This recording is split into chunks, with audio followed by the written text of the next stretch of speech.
Hello students and welcome to this new video. This video is the continuation part of chapter number 8, natural resources.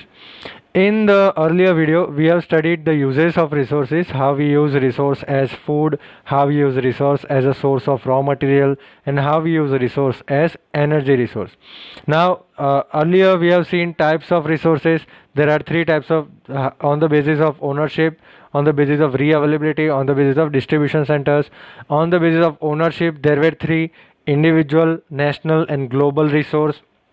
On the basis of their distribution, they were universal resource, generally available resource, rare resource, and solitary resource. Okay, and on the basis of re-availability, it was renewable and non-renewable resource. Then we have studied how to do the planning and conservation of the resources, and today we are going to see the soil formation process. And student, this is something important because the definition of soil will be there here, so you have to underline the definition of soil. I will underline it for you, and just have a look and be ready for the chapter. Okay, let's move on. Soil formation. Generally, the part of the surface of the earth wherein the vegetation grows is known as soil. What is soil? Soil is a part of the surface of the earth where the vegetation grows. Vegetation means whatever plants and shrubs and herbs, whatever the vegetation is, they grow in the soil. This is the definition of the soil. Let us see. The soil is a thin layer composed of various elements on the surface of the earth. Minerals, humidity, humus, and air are mixed up in it. The parental rocks lie below the soil. Soil is formed. Now, how is soil formed? Soil is formed due to the material available through the denudation. Biotic remnants, humidity, and air get mixed up with it. In other words, the soil is a natural mixture of mineral and biotic elements which have the capacity to grow and develop vegetation. So remember the definition. What is soil? Soil is a thin layer composed of various elements on the surface of the earth. Minerals, humidity, humus, and air are mixed up in it. The parental rocks lie below the soil. Below the soil, there are parental rocks, big rocks, and soil is formed due to the material available through the denudation. Denudation means the decomposition process, the rubbing process. Biotic remnants, humidity, and air gets mixed up with it. Biotic remnants means those things which are left after the decaying of the body of wild animals and people. And humidity means beige, and air gets mixed up with it. In other words, the soil, this is the definition: the soil is a natural mixture of minerals and biotic elements which have the capacity to grow and develop vegetation. It is not only the mixture of biotic elements, but it should have the capacity to grow and develop vegetation. Then only then it is known as soil. Okay, soil. The uppermost layer of the crust of the earth is called soil, which contains mineral and biotic elements necessary for the growth and development of vegetation. The same line is repeated here. Just we know that it is the uppermost layer of the earth. Although the proportion is not the same everywhere. See, proportion means the soil is not same everywhere. Okay, there are different types of soil. The soil is the layer or the surface of the earth of the matter formed due to the mixture of the scattered material of the parental rocks and vegetation. Soil क्या है बेटा? It is a layer, ऐसा surface है जिसपे material है, parental rocks के material है, rocks होते हैं, और वेजिटेशन उसके मिक्स होके जो चीज़ बनती है वो होता है soil. Factors of denudation prepare very thin layer through the denudation of rocks. तो जो डिन्यूडेशन जिससे होता है वो एक बहुत सी पतली सी लेयर बनाते हैं रॉक के डिन्यूडेशन होते से, वो टूटने से, अलग होते से. The humus form due to the disintegration और डीके ऑफ वेजिटेशन और insect is added to this. मतलब जो वेजिटेशन और इंसेक्ट बिगड़ जाते हैं ना, डीके हो जाते हैं, सड़ जाते हैं, तो उसमें से हमस बनता है. These biotic elements play an important role in the development of vegetation. Vegetation develop होने में ये सब चीज़ें ज़रूरी है. The climatic impact in the duration of soil formation is so important and widespread that the soil formed of different types of rocks in that region over a long time is the same. देखो, हर जहाँ जहाँ soil form होता है वो time पे climatic impact अलग अलग पड़ता है, राइट. हर जगह पे क्लाइमेट अलग होता है और इतना इम्पॉर्टेंट है, वो इतना फैला हुआ है कि जो सॉइल बनता है अलग टाइप के रॉक से, धीरे धीरे करके एक अलग ही इम्पैक्ट हो जाता है, एक अलग ही चीज़ बन जाती है. So the soil formed out of the same parental rocks under different climatic influence is different. इसका मतलब क्या हुआ कि जो सेम रॉक से सॉइल बनता है लेकिन उस पर क्लाइमेटिक इफेक्ट अलग पड़ता है ना, क्लाइमेट का इफेक्ट, एटमॉस्फेयर का इफेक्ट अलग पड़ता है, तो वो सॉइल अलग होता है। तो वो हम देखते हैं, soil are classified on the basis of colour, climate, parental rock structure, humus etcetera, तो उसको क्लासिफाई करते हैं हम।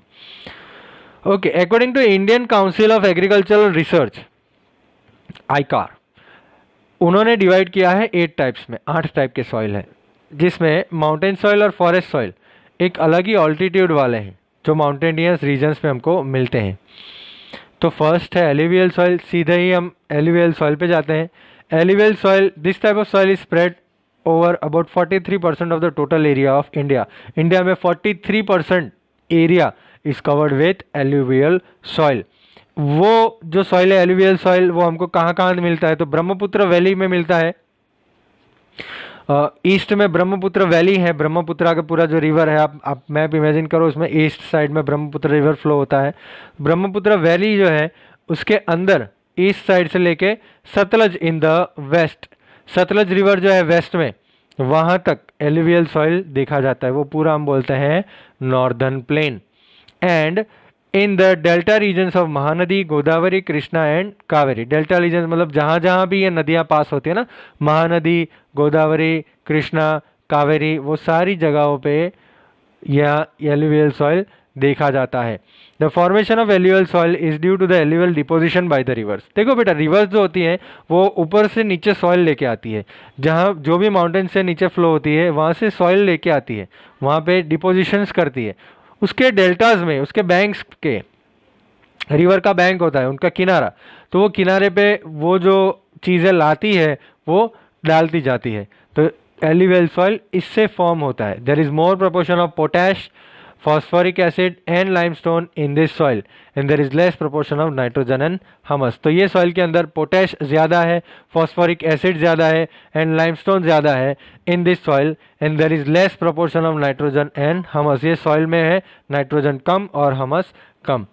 If pulses are grown in this soil, pulses ये सॉइल के अंदर हम ग्रो कर सकते हैं। अगर पल्सिस ग्रो करते हैं तो वो नाइट्रोजन कंटेंट उसका स्टेबलाइज होता है। Crops like wheat, paddy, sugarcane, jute, cotton, maize, oilseeds, ये सारे ये सॉइल के अंदर हम ग्रो कर सकते हैं।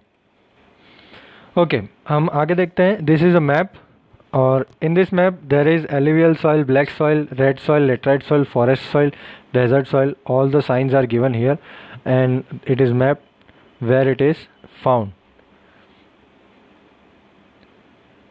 See, the black soil is found in Gujarat as well as in the major regions of Maharashtra, Madhya Pradesh.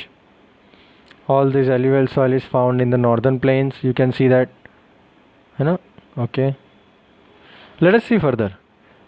The second is red soil.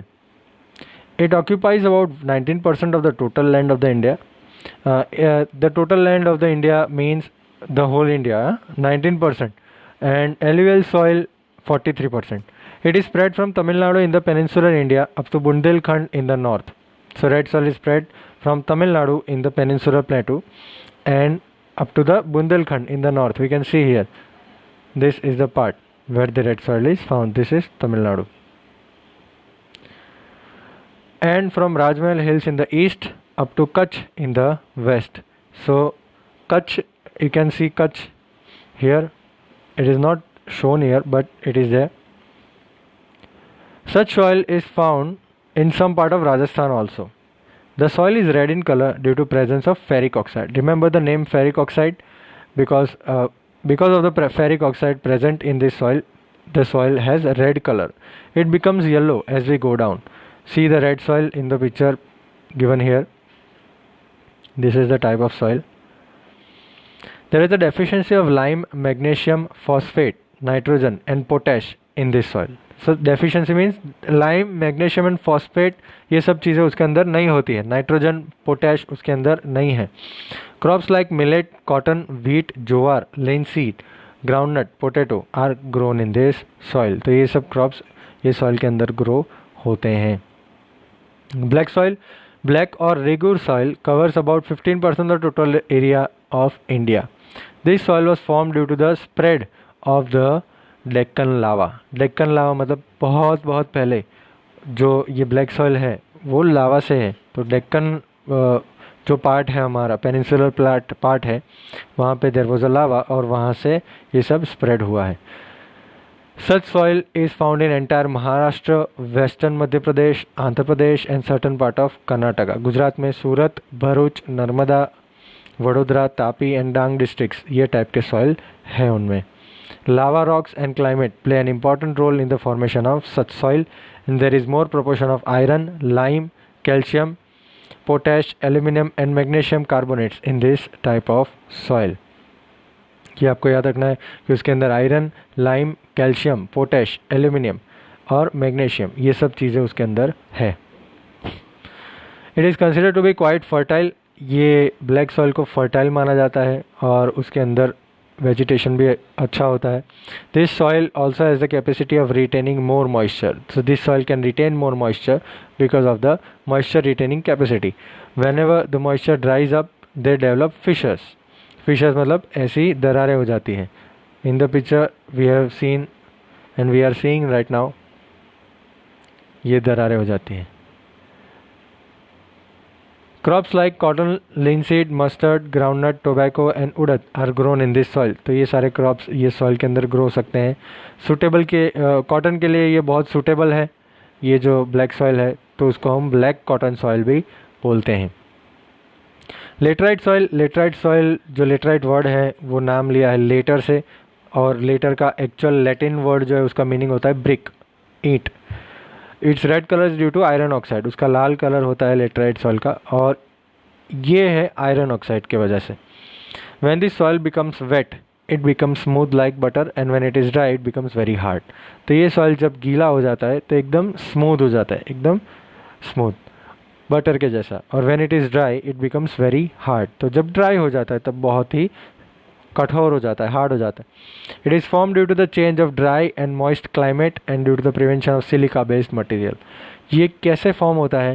Due to the change of dry and moist. Dry and moist ऐसे climate, ऐसी जगहों पे जहाँ पे dry climate आता है और moist climate आता है, वैसे क्लाइमेट पे हमको लेटराइट सॉइल देखने को मिलता है। Due to the prevention of silica based material, वहाँ पे सिलिका बेस्ड मटेरियल अवेलेबल नहीं होता है, दैट्स वाई वो ड्राई हो जाता है। This soil has developed in the higher area of peninsular plateau of India. ये सॉइल जो है वो पेनिनसुलर प्लेटो के हायर एरिया में हमको देखने को मिलता है, और ये सॉइल में आयरन, पोटैश और एल्यूमिनियम ज़्यादा मात्रा में देखा जाता है। The soil is less fertile but cotton, paddy, ragi, sugarcane, tea, coffee, cashew can be grown after using fertilizers. तो यहाँ पे हम ये सब चीज़ें फर्टिलाइजर के यूज़ के बाद हम ग्रो कर सकते हैं। Desert soil, obviously desert soil आपको डेजर्ट के एरियाज़ में ही दिखता है। ऐसे एरियाज़ जो एरिड और सेमी एरिड होते हैं, एरिड मतलब ड्राई, बहुत ही ड्राई, और सेमी एरिड जहाँ पे थोड़े कुछ ही बरसात आती है, तो वहाँ पे हम डेजर्ट सॉइल देखते हैं। ये सॉइल सैंडी होता है, जैसे रेगिस्तान की रेत होती है, एंड इनफर्टाइल, जिसमें कुछ उग सकता नहीं है। But it contains more dissolve minerals. Minerals जो है उसके अंदर वो ज़्यादा होते हैं, डिजॉल्व रूप में होते हैं। Rajasthan, Haryana, southern Punjab have this type of soil. Rajasthan, Haryana और साउदर्न पंजाब में हमको ये टाइप के सॉइल देखने को मिलते हैं। गुजरात में, कच्छ में देखने को मिलते हैं, और थोड़े कुछ सौराष्ट्र के पार्ट्स में हमको देखने को मिलते हैं। विथ इरिगेशन फैसिलिटीज़ यहाँ पे मिलेट और ज्वार हम कल्टिवेट कर सकते हैं। अगर इरिगेशन फैसिलिटीज़ है तो मिलेट और ज्वार ग्रो हो सकता है। माउंटेन सॉइल की हम बात करें तो वो अल्टीट्यूड बेस्ड है, हाइट बेस्ड है, तो 2700 टू 3000 मीटर्स हमको देखने को मिलते हैं। हिमालयाज़ में देखने को मिलते हैं जो इतनी हाई रेंज पे होते हैं, 2700 to 3000 metres up mountain soil हमको देखने को मिलता है। It is a very thin layer of soil, बहुत ही पतला सॉइल होता है और अंडर डेवलप्ड होता है, और डेवलप्ड नहीं होता है। The soil is found in Assam, Darjeeling, Uttarakhand, Himachal Pradesh and Kashmir. तो वो जो सॉइल है वो हमको आसाम, दार्जिलिंग, उत्तराखंड, वो सारी जगहों पे, हिमाचल प्रदेश, कश्मीर, वो सारी जगहों पे देखने को मिलता है। और ये सॉइल एक जनरल एटीट्यूड पे मिलता है जहाँ पे पाइन और चिड ट्रीज हमको देखने को मिलते हैं। फॉरेस्ट सॉइल की हम बात करते हैं। Forest soil 3000 to 3100 metres Himalayas के ऊपर देखने को मिलते हैं। जो हमको देखने को मिलते हैं वो है कॉनिफरस फॉरेस्ट, उसमें जो ग्रो होते हैं वो कॉनिफरस फॉरेस्ट होते हैं, ऐसे फॉरेस्ट जिसकी टोच होती है। सह्याद्री, ईस्टर्न घाट्स और टेराई रीजन जो हिमालयाज़ में है वो सारी जगहों पे हमको देखने को मिलते हैं। The surface of the earth is covered by the shaded leaves of the trees. वो जो सरफेस होता है ना उस अर्थ का, जहाँ पे फॉरेस्ट सॉइल होता है, वो हमेशा ही लीव से ढके रहते हैं। और जो upper part of the land, जो अपर पार्ट होता है वो ब्लैक कलर का हो जाता है, बिकॉज हमस का जो क्वांटिटी है वो बढ़ जाता है due to the decaying leaves. जो लीव्स जो होते हैं वो सड़ जाते हैं तो हमस जनरेट होता है उसमें से। मैंने आपको पहले ही बताया था कि वेजिटेशन जब सड़ जाता है तो उसमें से हमस प्रोड्यूस होता है, तो उसका कलर ब्लैक हो जाता है। इट चेंजेस इनटू ब्लू और red colour while going down. थोड़ा जब नीचे जाते रहते हैं हम तो थोड़ा सा ब्लूइश कलर दिखता है और फिर रेडिश कलर दिखता है। यहाँ पे टी, कॉफ़ी, स्पाइसेस, व्हीट, मेज़, बार्ली, पैडी सब ग्रो हो सकते हैं। और ये सॉइल बहुत ही कम जगहों पे देखने को मिलता है। मार्शी और पीटी सॉइल, देखो this type of soil is developed in those regions where there is more rainfall. Okay, in humid regions बहुत गर्मी भी पड़ती है और वहाँ पे बायोटिक एलिमेंट्स बहुत ही ज़्यादा होते हैं। बायोटिक एलिमेंट्स मतलब डिकेइंग मैटर, प्लांट्स, वेजिटेशंस, सड़े हुए चीज़ें, वो सब वहाँ पे हमको देखने को मिलते हैं। और ये ऐसा रीजन है, ऐसे रीजन पे हमको देखने को मिलता है जहाँ पे रेनी सीज़न जब चलता है तो वो ज़मीन पानी के अंदर चला जाता है। जैसे पानी भर जाता है बहुत टाइम तक, और जब पानी ख़त्म होता है तो वहाँ पे पैडी हम ग्रो कर सकते हैं, हम वहाँ पे राइस ग्रो कर सकते हैं। यहाँ पे बायोटिक एलिमेंट्स बहुत सारे होते हैं और मिनरल्स भी बहुत होते हैं, लेकिन फॉस्फेट और पोटैश नहीं होता है। मार्शी और पीटी सॉइल के अंदर फॉस्फेट और पोटैश नहीं होता है। ये सॉइल्स हमको उड़ीसा, वेस्ट बंगाल, कोस्टल तमिलनाडु और नॉर्दर्न बिहार और उत्तराखंड के अल्मोड़ा डिस्ट्रिक्ट में देखने को मिलते हैं। This soil has very limited extent, बहुत ही कम जगहों पे देखने को मिलते हैं। ओके, तो हम अब देखते हैं सॉइल इरोजन। ये soil erosion, what is soil erosion और कैसे उसको हम रोक सकते हैं। Erosion means the transportation of land particles from one place to another with the help of moving air and water. देखो इरोजन का मतलब क्या होता है कि जो भी ज़मीन के ऊपर का जो सरफेस है उसको ट्रांसफ़र कर देना, ट्रांसपोर्ट हो जाना उसका एक जगह से दूसरी जगह पे with the help of moving air. अगर बहुत फास्ट हवाएं चलती है तो सॉइल इरोजन हो सकता है, या पानी, बहुत ही पानी बह जाए तो सॉइल इरोड हो सकता है। इरोड मतलब घिस जाना, हट जाना वो जगह से। मैं आपको ये पिक्चर्स बताता हूँ जहाँ पे सॉइल इरोजन हुआ है। This is a soil erosion. देखो यहाँ से बहुत ही पानी आया है तो वहाँ से चला गया है, या ये पानी के फोर्स की वजह से ऊपर का जो सरफेस होता है वो पूरा, अपर लेयर जो होता है वो पूरा चला जाता है। In other words, the faster transportation of the particles of the surface land to other place by natural forces। इसका मतलब क्या है कि बहुत ही fast transportation of the particles of the surface के जो भी पार्टिकल्स हैं वो फास्ट ट्रांसपोर्टेशन हो एक जगह से दूसरी जगह बाय नेचुरल फोर्सेस, नेचुरली। बहुत ही ईयर्स लगते हैं बेटा जब अपर लेयर फॉर्म होता है। अपर लेयर फॉर्म होने में बहुत ही साल लग जाते हैं। सॉइल पार्टिकल्स हैवी रेन या स्टॉर्मी विंड से चले जाते हैं तो एग्रीकल्चर प्रोडक्शन कम हो जाता है, क्योंकि वो सारे मिनरल्स, वो सारी चीज़ें वहाँ पे हमको नहीं दिख सकती है। तो soil erosion should be prevented. So we need to decrease this soil erosion and we need to increase our agriculture production, so soil erosion should be prevented. Now what are the steps which should be taken to prevent the soil erosion? The first step is controlling the grazing activity on the land. गाय भैंसों को चराने के लिए ज़मीन पे नहीं भेजना चाहिए। इट हैपन्स, और उसका जो सॉइल है वो डिस्ट्रॉय कर देते हैं वो, क्योंकि वो जो प्लांट होते हैं ना बेटा, वो प्लांट खाते हैं तो वो जो सॉइल एक्चुअली वहाँ पे प्रॉपरली अरेंज्ड होता है वो निकल जाता है। Plantation should be carried out in contour method in sloppy region. बेटा कॉन्ट्रोर मेथड मैं आपको दिखा देता हूँ अभी। This is the method. अगर पिक्चर, यस दिस इज़, ये रहा देगा, दिस इज़ द मेथड। ऐसे मेथड से फार्मिंग करनी चाहिए जिससे पानी एक जगह पे बना रहे और ज़मीन के अंदर जाए। तो स्लॉपी रीजन जहाँ पे स्लोप होता है वहाँ पे ये मेथड्स यूज़ की जा सकती है। Okay, plant trees in fallow land. Fallow land मतलब ऐसी लैंड जहाँ पे कुछ नहीं होता है, तो वहाँ पे हमको ट्रीज प्लांट करने चाहिए। Construct check dams where there are streams, जहाँ पे स्ट्रीम्स होते हैं वहाँ पे चेक डैम्स बनाए जाना चाहिए। ये है चेक डैम्स, जहाँ ये पत्थर क्या करते हैं बेटा, जो सॉइल होता है ना उसको इरोड करने से रोकते हैं।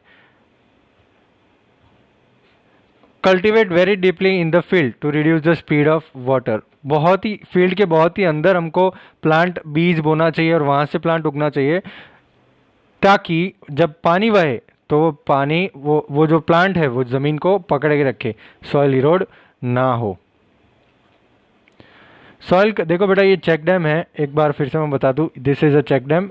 ये चेक डैम होता है, यहाँ से अगर पानी आता है तो ये जो पत्थर होता है ना वो सॉइल इरोड होने से रोकते हैं, सॉइल को आगे जाने से रोकते हैं। अब सॉइल कंजर्वेशन की बात करते हैं। Soil conservation means to prevent soil erosion, soil erosion रोकना और उसकी क्वालिटी बनाए रखना, उसको हम बोलते हैं सॉइल कंजर्वेशन। डायरेक्टली वो कनेक्टेड है सॉइल पार्टिकल्स से, उसकी जगह पे जहाँ पे वो है वहीं पे वो रहने चाहिए। और कैसे रहें वो हम डिफरेंट सॉल्यूशंस हम देखेंगे। रेमेडीज़ का मतलब सॉल्यूशंस ऐसे देखेंगे। ऐसे सॉल्यूशंस अलग अलग जगहों पे अलग अलग होते हैं अकॉर्डिंग टू इट्स लोकेशन और प्रॉब्लम्स। अगर सॉइल नहीं कंजर्व होता है तो फ्लड्स हो सकते हैं और लाइव्स और प्रॉपर्टी को बहुत सारा नुकसान हो सकता है, तो सॉइल कंजर्वेशन करना बहुत ही ज़रूरी है। देखो बेटा, ये जो डायग्राम है वो हम देखते हैं, surface run of water flows faster over the slopes. अगर स्लोप है तो तुरंत ही पानी निकल जाता है, तो उससे क्या होता है, सॉइल इरोड होता है। यहाँ जो सॉइल है ना वो इरोड हो जाएगा नीचे। लेकिन अगर हार्वेस्टिंग हम करते हैं, टेरेस करते हैं, जैसे हमने देखा ना अभी पिक्चर के अंदर, ये जो टेरेस फार्मिंग हम करते हैं ना, तो ये फार्मिंग के अंदर पानी कहाँ होता है, रुक जाता है, वहाँ पे रुक जाता है और ज़मीन के अंदर जाता है, तो ग्राउंड लेवल का पानी बढ़ता है। वो अच्छी बात है, ग्राउंड लेवल का पानी बढ़ना, दैट इज़ गुड। पानी सॉइल को इरोड नहीं करना चाहिए, पानी ग्राउंड में जाना चाहिए। तो ये अगर फार्मिंग हम यूज़ करते हैं तो पानी इरोड, सॉइल इरोड नहीं होगा और पानी ज़मीन के अंदर जाएगा और वो अच्छा रहेगा। तो रेमेडीज़ क्या क्या है, तो जो roots of the trees in forest cover hold up the soil particles. Soil particles को कौन जकड़ के रखता है, जो ट्रीज के रूट्स होते हैं ना उसको जकड़ के रखते हैं। तो फॉरेस्ट कवर ज़्यादा होना चाहिए तो सॉइल इरोड नहीं होगा। रिवर गॉर्जेस और माउंटेन स्लोप्स, रिवर के आजू बाजू वाले पार्ट में वहाँ पे हमको ट्रीज प्लांट करने चाहिए। A series of trees should be grown near a desert region. देखो बेटा, जब डेजर्ट होते हैं ना तो वहाँ पे जहाँ डेजर्ट खत्म होता है तो वहाँ पे बहुत बड़े बड़े ट्रीज प्लांट किए जाने चाहिए। जब वो बड़े होंगे तो क्या करेंगे, विंड को बहुत ही फास्ट वेलोसिटी से, बहुत ही फास्ट स्पीड से आने में रोकेंगे। और विंड अगर बहुत ही फास्ट नहीं होगी तो सॉइल इरोड नहीं होगा। सॉइल इरोड नहीं होगा मतलब वो जो सैंडी सॉइल है ना, सैंडी है जो हमने बात की डेजर्ट सॉइल, तो वो आगे बढ़ेगा नहीं, तो डेजर्ट आगे बढ़ेगा नहीं, डेजर्ट बड़ा नहीं होगा। The river floods should be controlled by diverting the flow in other rivers. तो अगर फ्लड्स आते हैं तो अदर रिवर्स में उनका जो पानी है उसको डाइवर्ट करना चाहिए और जहाँ पे पानी नहीं है वहाँ पे डाइवर्ट करना चाहिए। The unrestricted pasturing loosen the soil layer on the mountain, it should be prevent. Pasturing मतलब क्या, गाय भैंसों को चराना, तो वो नहीं होना चाहिए। सॉइल लेयर जो माउंटेन पे होते हैं उसको आसानी से इरोड कर देता है, क्योंकि माउंटेन्स पे तो वैसे ही लूज सॉइल होते हैं, है ना, लूज लेयर होगा, तो वहाँ पे अगर पेस्चरिंग होता है तो वो नहीं होना चाहिए, इट शुड बी प्रिवेंटेड। देखो बेटा, ये हॉरिजॉन्टल कल्टीवेशन है, यहाँ पे स्लोप है ना, और कल्टीवेशन किया गया है। जैसे पानी अगर वहाँ से बहेगा तो धीरे करके बहेगा, क्योंकि हर एक प्लांट के अंदर वो जाएगा।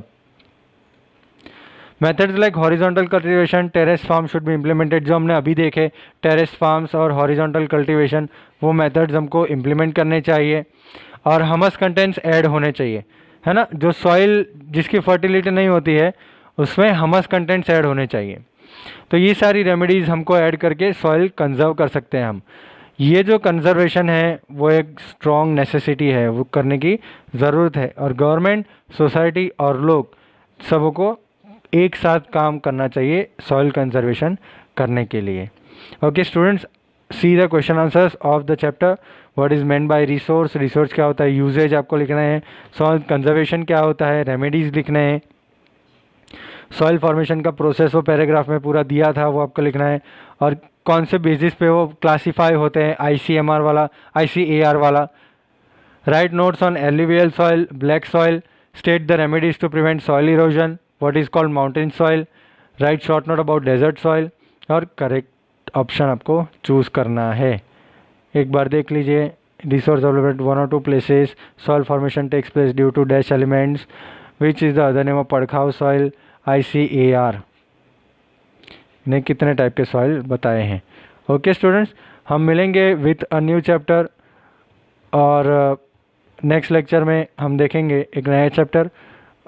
हमने एक चैप्टर कंप्लीट किया है. हेरिटेज ऑफ इंडिया कंप्लीट किया है, इकोनॉमिक डेवलपमेंट कंप्लीट किया है, और हमने नेचुरल रिसोर्सेज कंप्लीट किया है. इसका मतलब कि हमने हिस्ट्री का एक चैप्टर, ज्योग्राफी का एक इकोनॉमिक्स का एक चैप्टर और ज्योग्राफी का एक चैप्टर कंप्लीट किया है. तो हम देखेंगे और एक, या तो हिस्ट्री का, एक ज्योग्राफी का, या इकोनॉमिक्स का नेक्स्ट लेक्चर में.